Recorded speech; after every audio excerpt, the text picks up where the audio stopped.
You're listening to the Veterans Heritage Hour on the Vets on Media Network.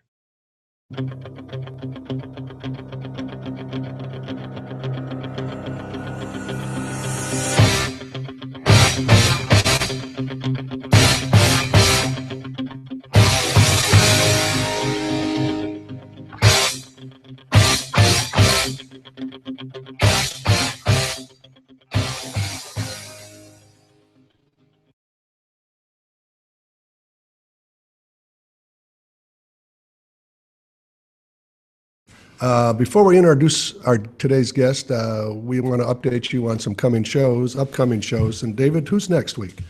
Next week is Mark Von Hagen. And he is a professor at Arizona State University. And he also heads up the Office of Veterans and Military Academic Engagement. That's a mouthful. It is a mouthful. And he also testified before Congress regarding Ukraine.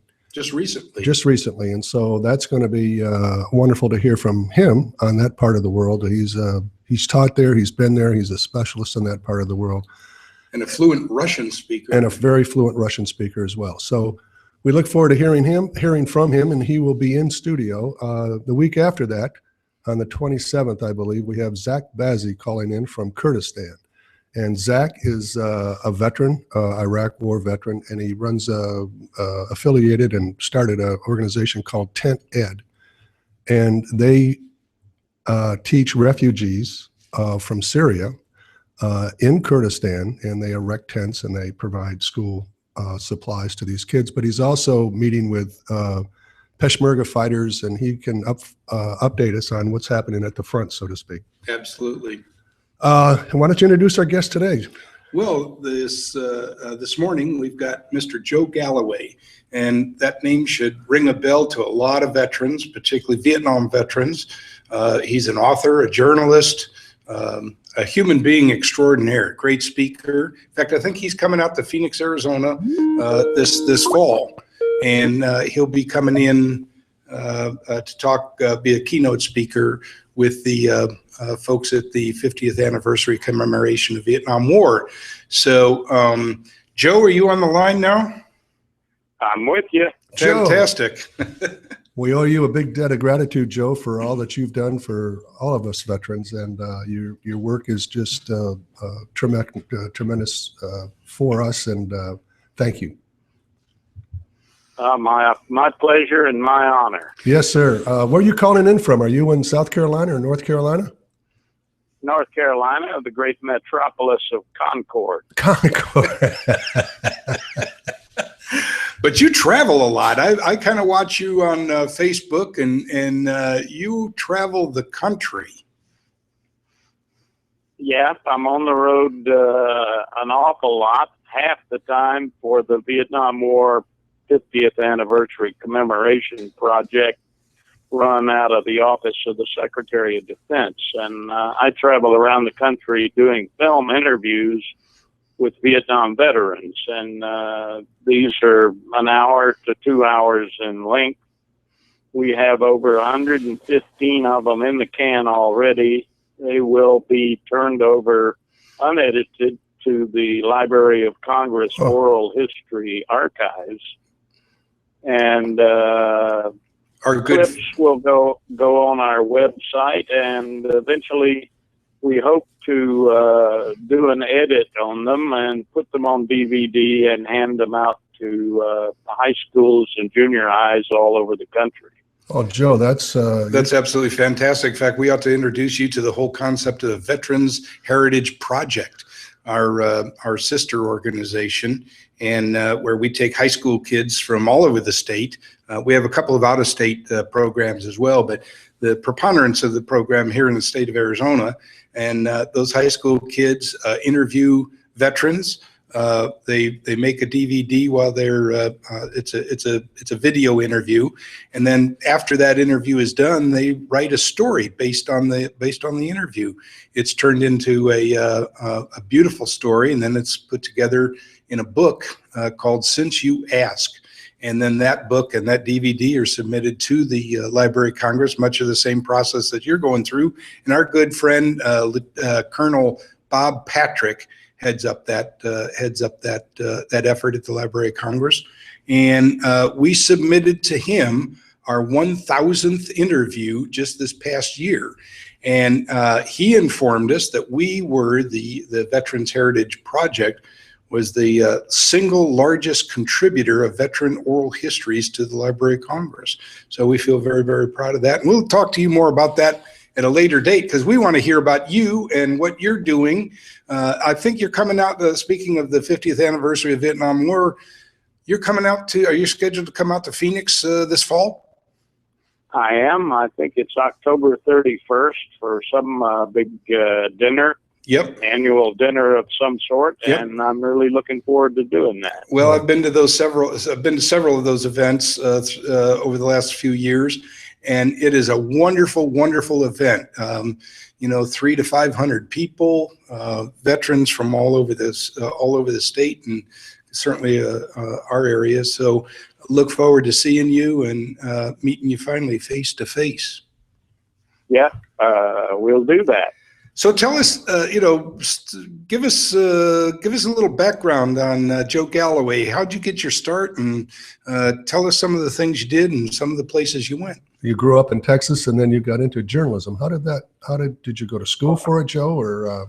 No. I went to school on a newspaper. I worked on the school paper all through high school. Then my summer I graduated, I helped start an opposition weekly newspaper in my hometown, which is still publishing today, I might add. I went to college for about 6 weeks and couldn't stand it. I was, in a matter of desperation, I was on my way, dragging my mother along, kicking and screaming to sign the papers, on my way to the Army recruiter. And what year was this, Joe? And this would have been 1959 when I was 17 years old, and I had to have my mother to sign the papers. And we were driving past the daily newspaper, and my mom, God rest her soul, said, "Joe, what about your journalism?" And I said, "Good call, Mom. Stop the car." And I got out and I walked in. I'd been the paper's college campus stringer for my 6 weeks. And I went in and I asked the managing editor if he might have an opening for a reporter. And he scratched his head and he said, "Well, actually I do." And he hired me on the spot. Wow. $35 a week and a free subscription to the paper. Is this Refugo, or what was the name of the town that you're from? This was in the metropolis of Victoria, nearby Refugio. Refugio, yes. City then of about 50,000 people. Oh, that's pretty big. And a very fine daily newspaper. And I went to school on the old veteran reporters sitting around the copy desk who taught me all the moves. And 18 months later, I got hired by United Press International. I applied for an opening in the Houston, Texas bureau, and they hired me and shipped me to Kansas City, Missouri. Now, one of the things that's always kind of interesting to me is what were some of the assignments, the initial assignments that you had just starting out of the chute? Oh, they handed me a speed graphic camera, gave me a 5-minute lesson in how to shoot it, and sent me off to cover a historic meeting of the two community ladies garden clubs who hated each other with a passion. And they were having a joint meeting about a joint project, and I went off and covered that. And I wrote my first story, and when I came in the next day, my boss was sitting there looking like a thundercloud, and he said, "Joe Galloway," he said, "you got the names of the two presidents of those garden clubs wrong. And I have been manning this phone, receiving angry calls from old ladies all morning." And I thought my career was over with the first story. So then you went on to UPI, eh? The Garden Club incident. Yes. The big garden club incident. But, I recovered quickly. Yep. And he made me write the correction. And I went on. I did, I edited stories. I wrote headlines. I covered the police beat when the regular guy wasn't around. I did all that stuff, and I won a lot of awards from the Texas AP Managing Editors Association. By that time, you're 18. And I applied. I wanted to get out of Texas, or I wanted to get out of that, and I signed on with UPI, $75 a week. In Kansas And I City. thought I was rich. Was that the Kansas City Star? Was that the local paper there? No, I went to the United Press International, their bureau there, Uh-huh. which incidentally is where Walter Cronkite got his start. Huh. Same bureau, same building, 1939, and I showed up in 1961. Wow. And I was still 19 when I worked there for 9 months, and they gave me the State House Bureau in Topeka, Kansas. And I was, going out drinking with legislators, and I was not yet 21. I had to hide. But I had a great time. I had 4 years in the Middle West, Kansas City and Topeka. Great learning place. My mentors in those years were Harry Truman Wow. and Al Flandin, Governor Al Flandin in Topeka. I traveled with Truman on several of his speaking trips and got to know him fairly well. And Governor Landon, I had lunch with him once a week. You had to bring 2 packs of cigarettes, one for you, one for him. He had not quit smoking; he had quit buying. And you got to ask him one question about Republican politics, and he would say, the roots of that go back to my first convention, the Bull Moose Convention of Whoa. 1912. My gosh. And then he would work his way slowly forward for about 2 hours. When he finished, you knew everything there was to know about that question. Quite Wow. the history And, lesson. And you educated it was- yourself. Became educated from listening to all of that. I'm sorry, You say became, again? you became educated. That was your classroom, right? Listening to these principals who were there at the time, and you. That's exactly correct. My gosh, what an education that Exactly is. correct. People would say, "Where'd you go to school?" And I would say, "I have a PhD in political science from Truman Landon University." Gosh.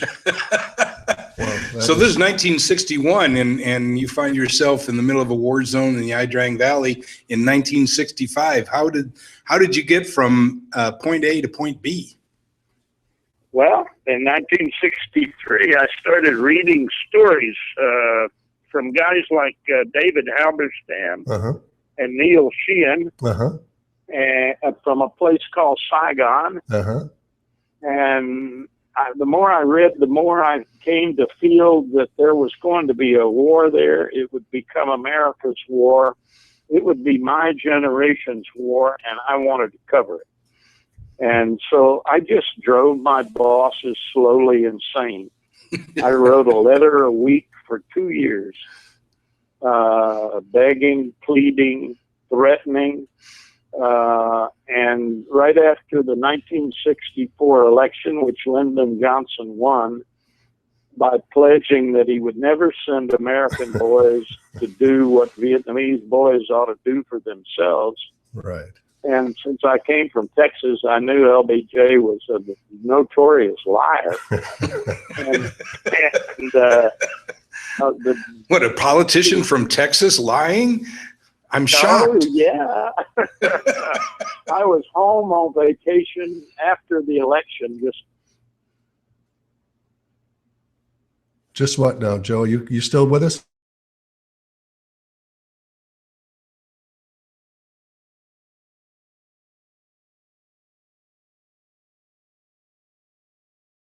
Here, Disconnected. here he comes back again here, maybe. Joe, you back up? If you're listening to us, we got some dead space here. The phone call with Joe Galloway is just coming back. Is it?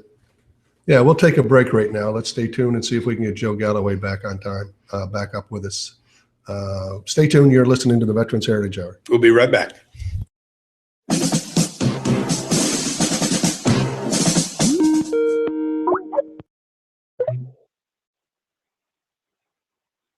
Hello.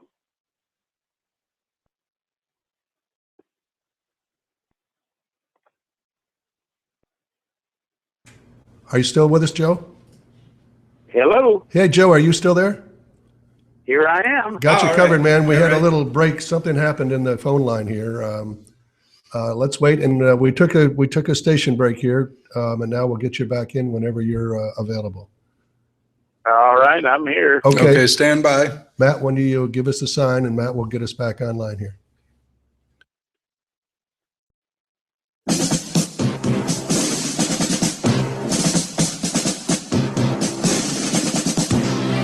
Everyone's going to need an attorney at some point in their life. I'm no different. Hey, everyone, it's James from Vets On. Whether it was my last will and testament before deployment or my ongoing custody battle for my children during my divorce, I needed help, so I lawyered up. If you need help, I urge you to contact Capstrom Law Firm. Capstrom Law Firm in Springfield, Missouri services clients throughout the state in criminal law, personal injury, and family law. With over 13 years practicing law, Tom Capstrom understands both law and court procedures and how stressful they can be.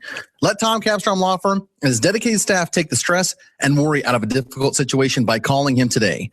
We feel so strongly about the work that Tom and his staff are doing that he'll be a monthly guest on the show. Tom is a veteran and a listener, for God's sake, so you know the guy is solid and will fight for you.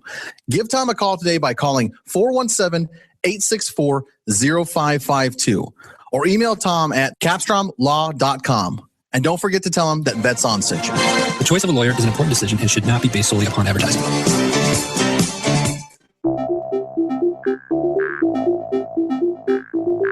If you or someone you know is looking for a new job or career, you need to visit the pros. National Career Fairs at ncfairs.com. National Career Fairs hosts over 300 career fairs a year nationwide. The events are free and give you the perfect chance to meet some of the top employers in your area face to face. To find the nearest career fair to you, visit ncfairs.com. Again, that's ncfairs.com. What are you waiting for?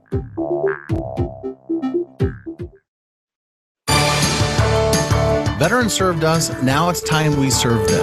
As a veteran of Afghanistan and Iraq, as well as a current military member deployed abroad, I would like to take a minute of your time to tell you about Patriot Hills of New York.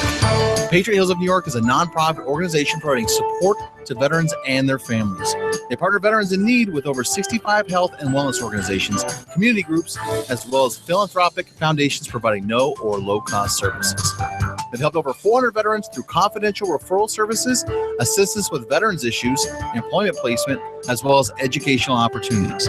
If you need assistance or just want to help veterans by donating your time or services, contact them at info@patriothills.org. Again, that's info@patriothills.org. Visit patriothillsofnewyork.com for more information about their services or how you can donate. Our veterans deserve no less. We can give it to them, and you can help.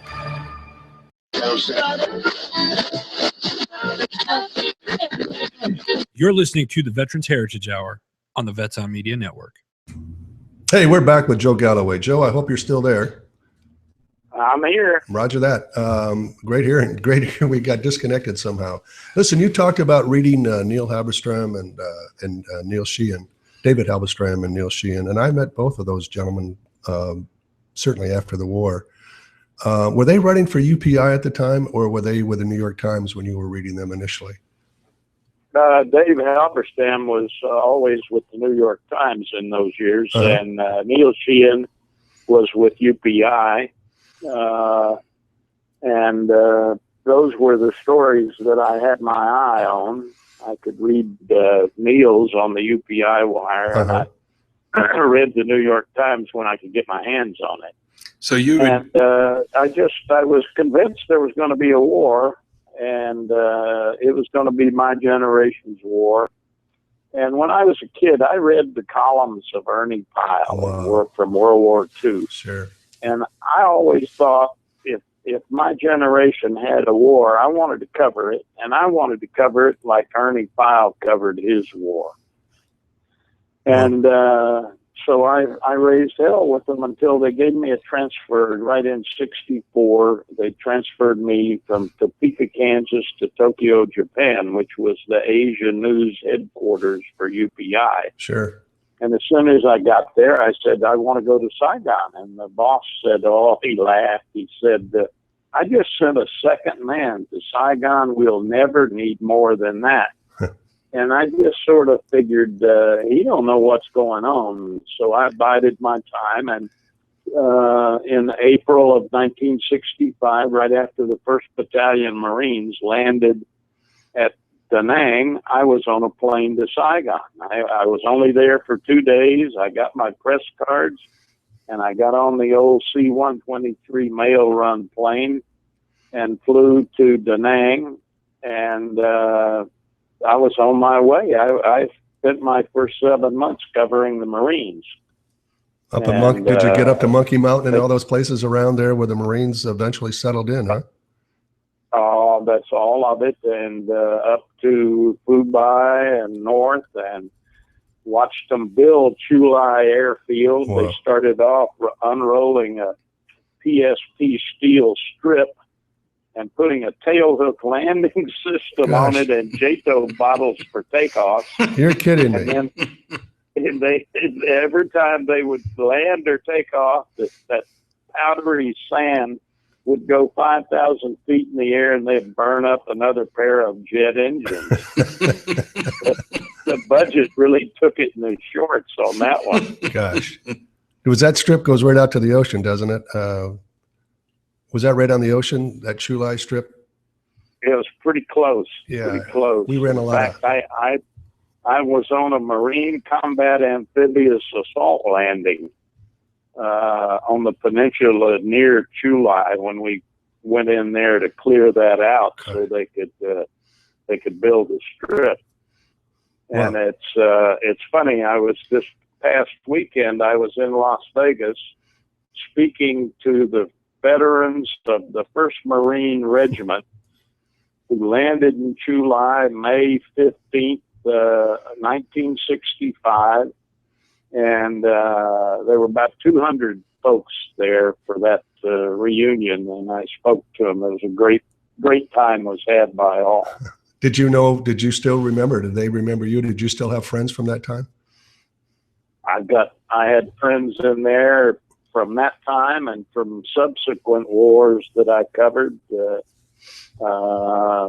A couple of those guys made General Mike Myatt. I knew him from the Gulf War and from Korea. Gosh.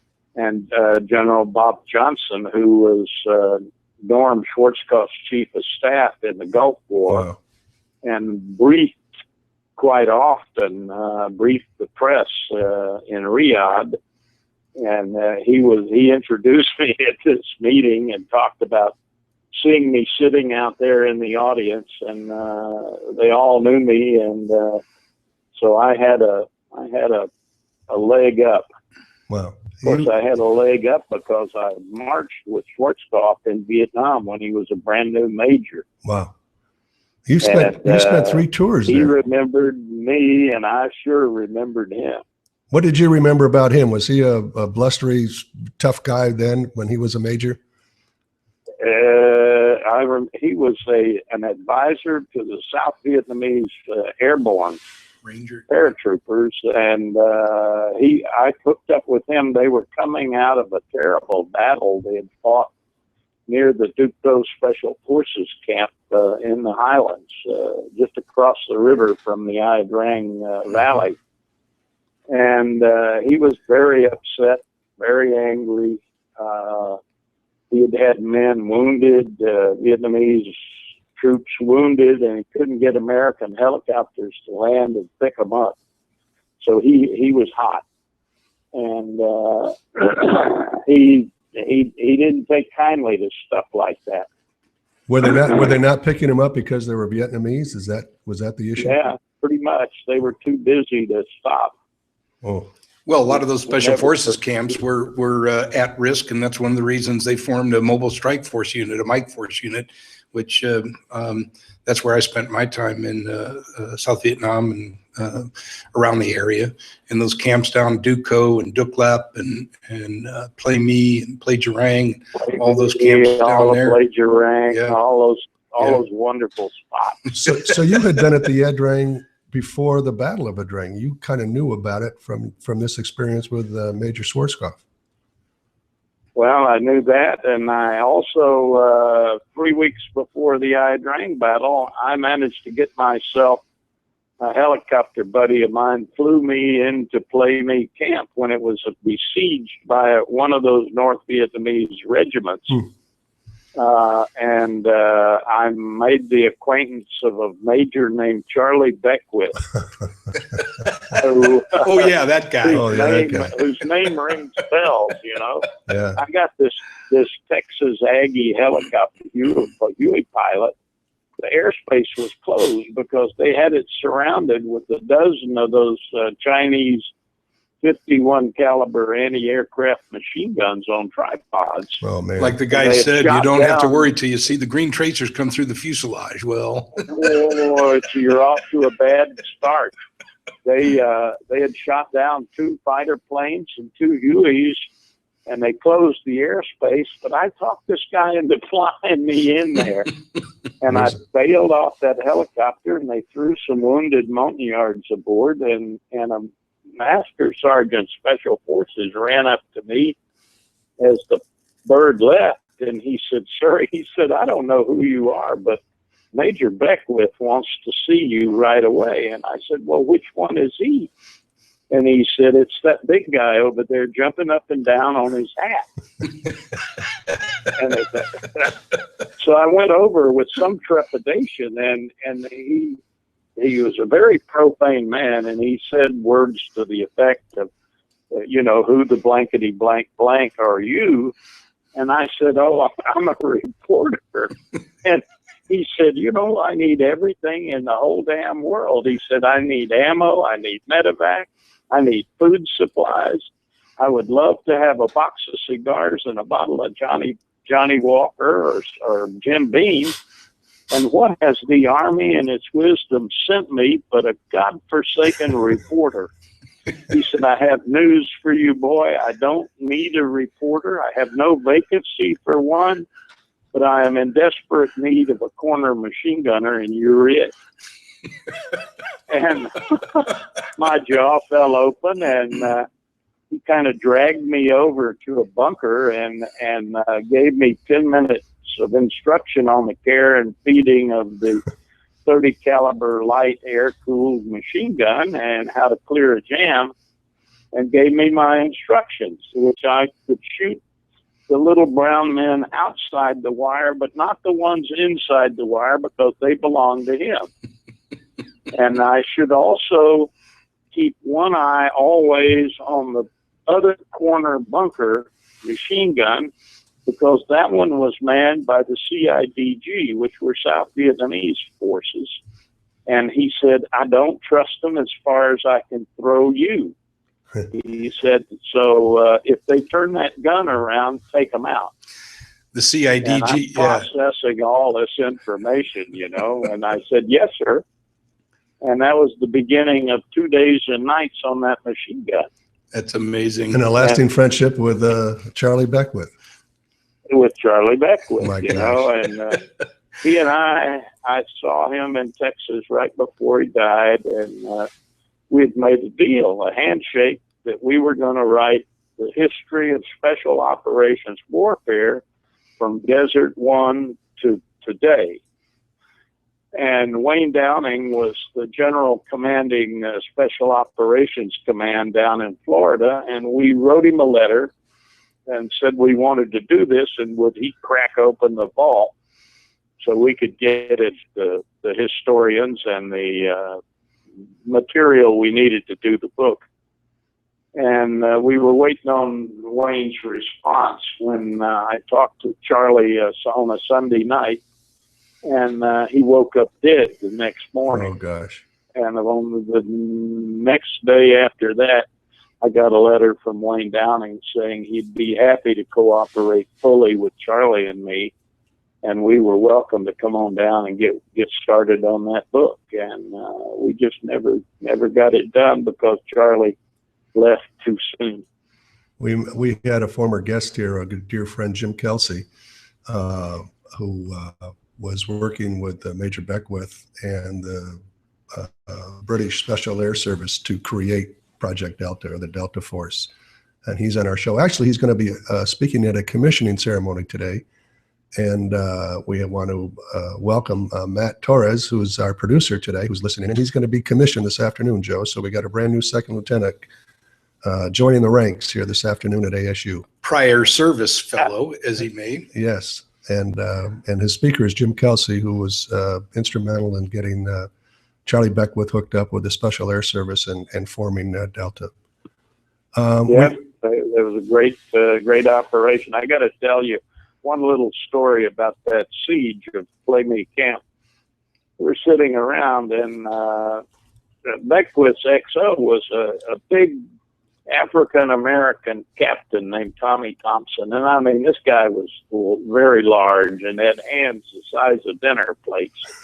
And he was running the radios. He had one in one ear and one in the other and one dangling. And all of a sudden he looks up and he says, Charlie, the man want to talk to you. And Beckwith, cussing a little bit, he said, "What man?" He said, "Well, the man says he's calling from the White House." He said, "Don't give me that crap, Tommy. Who's on the radio?"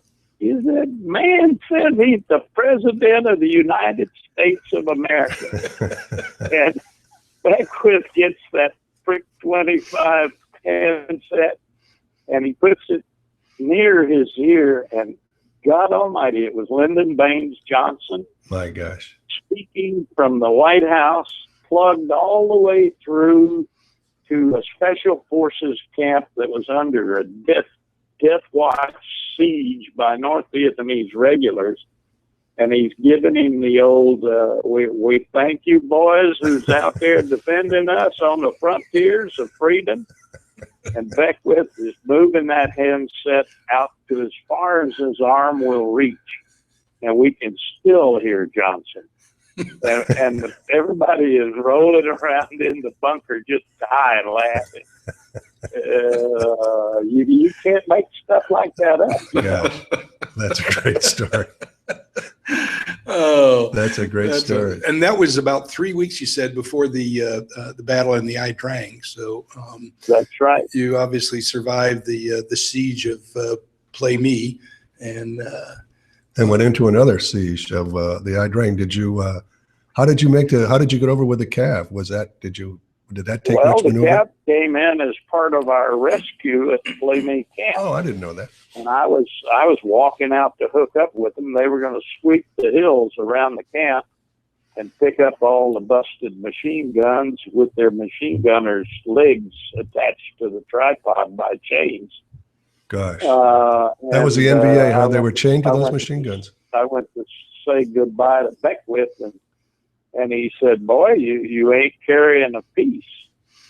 And I said, "Yeah, well, in spite of the use you've made of me these last 2 days and nights, technically speaking, I'm a civilian non-combatant." And Beckwith looked at me and he said, "Ain't no such thing in these mountains, son." He said, "Sergeant, get the boy an M16 and a bag of magazines." And he did. I put the rifle over my shoulder, and I marched out of that camp and hooked up with the Cav, and that rifle would come in very handy 3 weeks later. Oh, sure. We have met out here. One of our other guests on the show is a gentleman by the name of Clovis Jones, who you've met with the Battle of Ia Drang veterans, big African-American hero of Ia Drang, who later went on to be a gunship pilot with 101st. He lives out here. And we've also met Colonel Crandall. He lives out here in Mesa. Oh, you've had to go around with Bruce Crandall. I just listened to him, and he was a jewel. And it's the Legends of Flight dinner over at our Commemorative Air Force Base here in Mesa, and he was a gem with Major Ferguson. Yeah. Uh, I saw Crandall a couple of weeks ago in Seattle. Did an interview with him. He's complaining about his neck and got a pinched nerve and his shoulder's killing me, but all of that comes when you're 80 years old. Gosh. And he's the only guy I know who travels this country more than I do. Is that right? Oh. His wife passed away a couple of 3 years ago, and he just told the Medal of Honor Society, "I'll take any invitation you got." He don't want to stay home. He'd rather stay on the road and talking to folks. Well, he was a beautiful Good guy man. and a Great great, man. great man. I've since seen the movie and read your book, and you say, "Wow, what a guy! We're so fortunate to have people like that." Man, that was a battle. I noticed in that battle, Joe, that they didn't have a lot of gunships, a lot of helicopter gunships. Is that true? Was there not a lot? It seems like they would have helped out in that particular battle. There were some what we call then ARA, aerial rocket artillery ships. They had big pods on them, on Hueys, that could fire up to 48 2.75 rockets. But we didn't have Cobras at that time, and the Huey slicks that were coming and going, that were flown by Crandall and Tucal Ed Freeman and the boys from the 229th Aviation, they didn't even have them 60s at that point. Out the doors? They had volunteer riflemen sitting in the doorway with M16s, and that's all the protection they had. Gosh.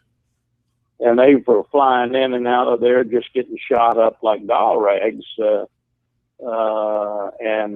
We had 2 choppers that were down in the LZ, and a lot of others made it back but couldn't fly.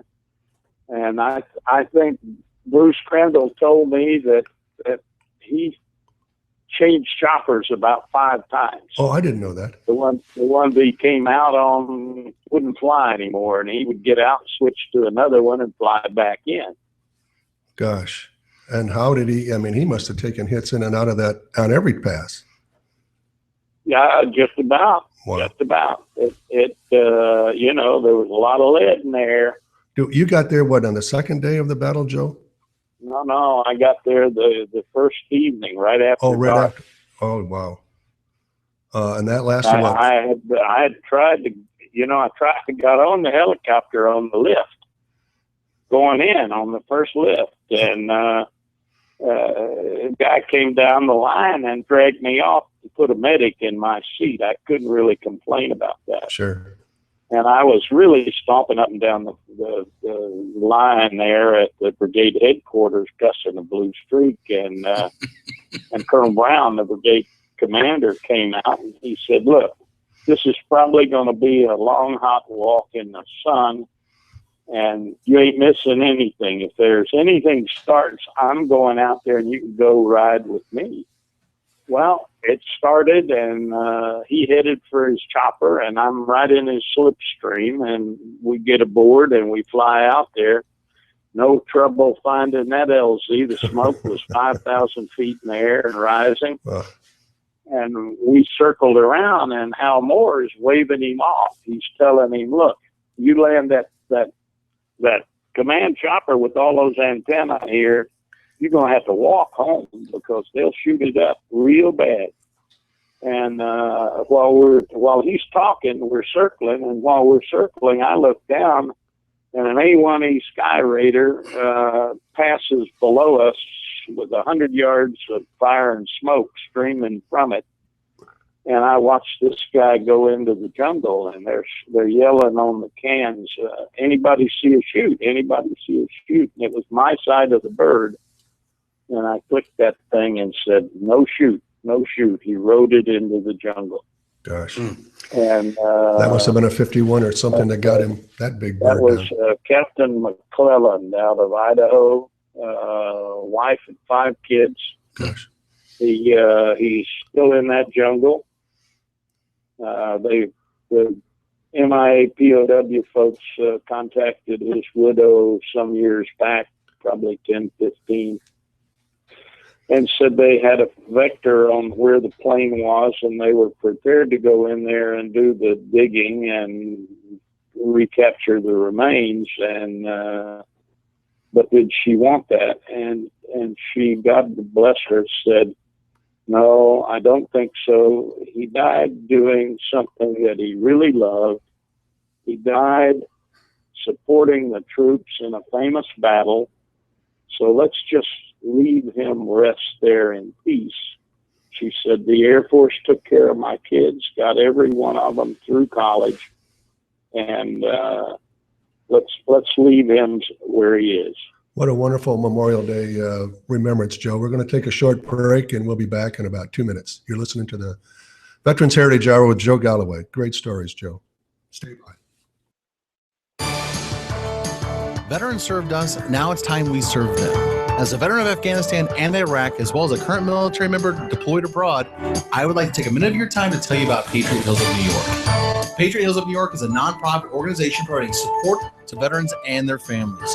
They partner veterans in need with over 65 health and wellness organizations, community groups, as well as philanthropic foundations providing no or low-cost services. They've helped over 400 veterans through confidential referral services, assistance with veterans issues, employment placement, as well as educational opportunities. If you need assistance or just want to help veterans by donating your time or services, contact them at info@patriothills.org. Again, that's info@patriothills.org. Visit patriothillsnewyork.com for more information about their services or how you can donate. Our veterans deserve no less. We can give it to them, and you can help. Everyone's going to need an attorney at some point in their life. I'm no different. Hey, everyone, it's James from Vets On. Whether it was my last will and testament before deployment or my ongoing custody battle for my children during my divorce, I needed help, so I lawyered up. If you need help, I urge you to contact Capstrom Law Firm. Capstrom Law Firm in Springfield, Missouri services clients throughout the state in criminal law, personal injury, and family law. With over 13 years practicing law, Tom Capstrom understands both law and court procedures and how stressful they can be. Let Tom Capstrom Law Firm and his dedicated staff take the stress and worry out of a difficult situation by calling him today. We feel so strong about the work that Tom and his staff are doing that he'll be a monthly guest on the show. Tom is a veteran and a listener, for God's sake, so you know the guy is solid and will fight for you. Give Tom a call today by calling 417-864-0552. or email Tom at capstromlaw.com. And don't forget to tell him that Vets On sent you. The choice of a lawyer is an important decision and should not be based solely upon advertising.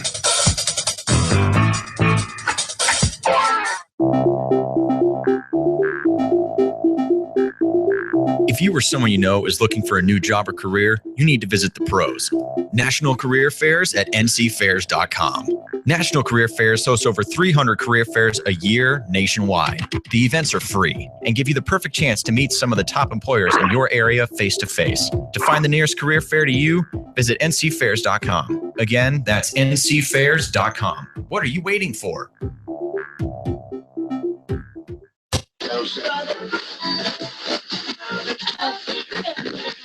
You're listening to the Veterans Heritage Hour on the Vets On Media Network. With Joe Galloway. Joe, can you tell us a little bit about Rick Riscola? I mean, he was the cover on your when your book first came out. What a legend he has turned out to be for all of us. Rick Riscola is, you meet one guy like that in a lifetime.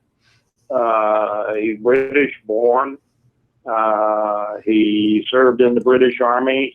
He served in the territorial forces in Rhodesia, and he also served briefly, I think, as a bobby on the London police force.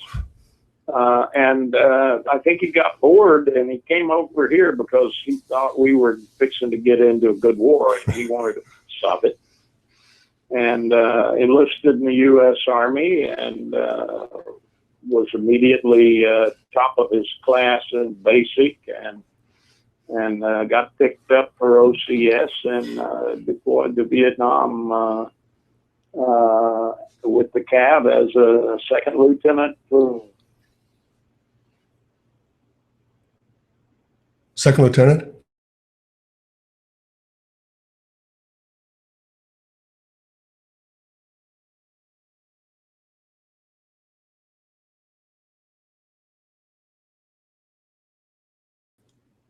Joe, you still there, Ben? I don't know, David. We're going to have to come up with. Well, I think we're going to have to come up with something anyway. With a format. yeah. Rick Riscola, for those of you who may be interested, as I hope you all are interested, it was, as Joe said, a British citizen who joined the U.S. Army and became a second lieutenant, and he was with the unit at the Battle of Adrang Valley, and made a career of the Army, and later went on to be head of security for a firm in the World Trade Center. Joe, you back with us? I'm with you. Okay, we're picking up here with Rick Riscola, and you were talking about him being a second lieutenant with the Cav. Right. He deployed as a second lieutenant, and his company was picked up as Hal Moore's first reinforcements in the Battle of X-Ray. And they replaced Charlie Company, which had been pretty well shot up. On the second day, they took over those positions, and Rescorla, you know, he had his platoon dig deep holes and put 3 guys in a hole, and they stomped down the grass, and they put, you know, detection devices that would go off in the night. He knew they were coming, and so did his boss, Myron de Durik, captain commanding the company. And they registered the artillery. They did everything exactly right.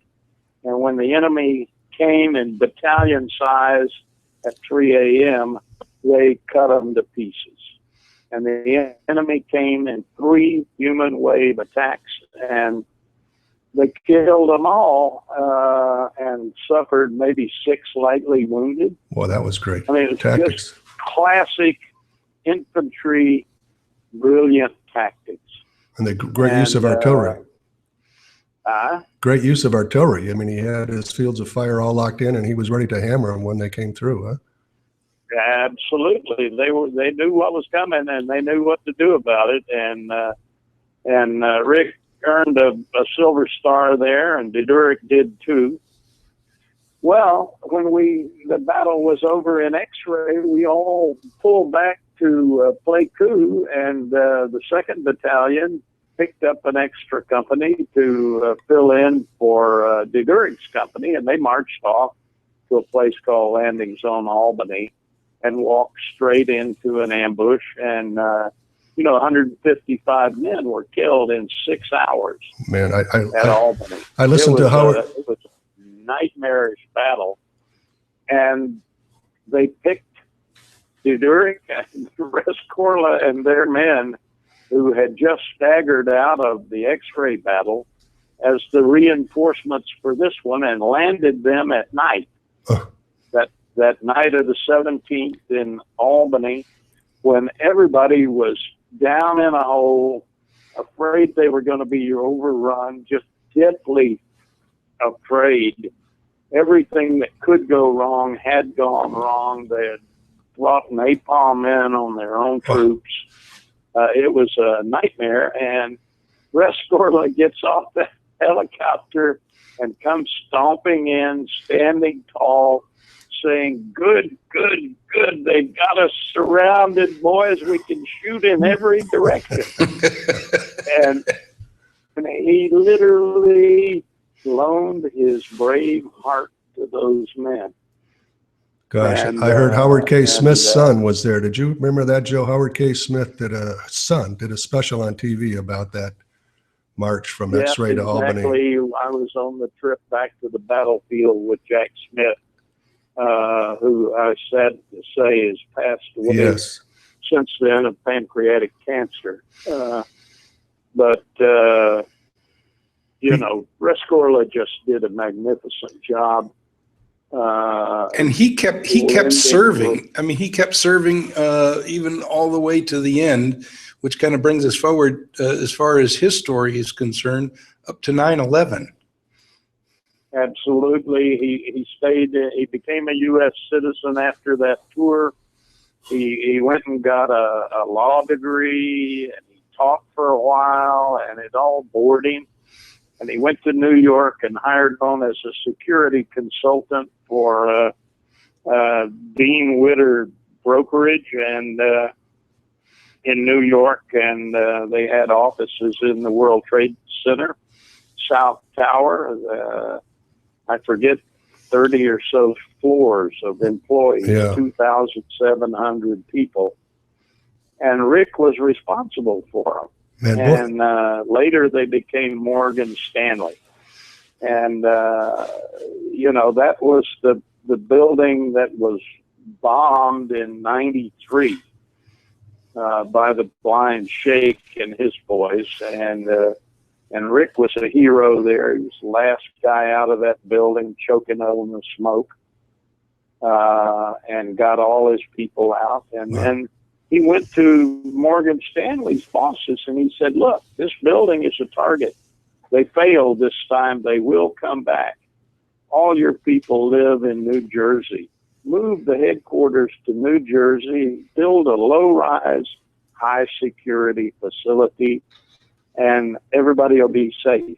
And they said, no, we have a long-term lease on this World Trade Center and we're staying. And Rick says, okay, then how about we do twice a year full evacuation drill. Take all your stockbrokers off their phones and make them walk down 66 flights of stairs. Boy, do you think he didn't hear a lot of bitching about that. sure. But he taught them. And when the 9/11 came and he watched the North Tower burning, and the Port Authority police were on the horn saying, keep all your people at their desks. They're safer there. Don't worry. And Rick looked out that window and said, bull squatchy. And he grabbed a loudhailer and he went floor by floor and ordered all his people out. And he walked them down those 66 flights of stairs. And when he had them all out and down the road safe, he turned around and went back up with the firemen to check every floor to make sure nobody got left behind. And the building collapsed on him. Gosh. Now, I'm going to tell you one more little thing that not a lot of people know is that 3 years before that, Rick Rescorla was diagnosed with terminal cancer. And the doctors gave him 6 months to live. But God had something else for him to do. Wow. And he fought the cancer and he beat it right up to the point where he died. And he himself had written that he'd always thought that he would go out in a blaze of glory. And now it looked like he would die in a nursing home with somebody changing his diapers. And so he got his last wish. That's a He beautiful got story. to go out like a hero. Oh, Joe, we should all be so lucky. Listen, in a minute left, we just want to thank you, Joe, for your time and for being with us today and for all you do for veterans of all wars. So thank you for being our guest today, Joe. You've been a pleasure. Thank you so much, and we Thank look you. forward to seeing you in October. All right, we'll do that. You take care. Roger that. Thank you so much, Joe Galloway. Thank you, Joe. And thank you all for listening. What a touching story. It's a great one to leave on. And we'll see you all next week. Thank you so much.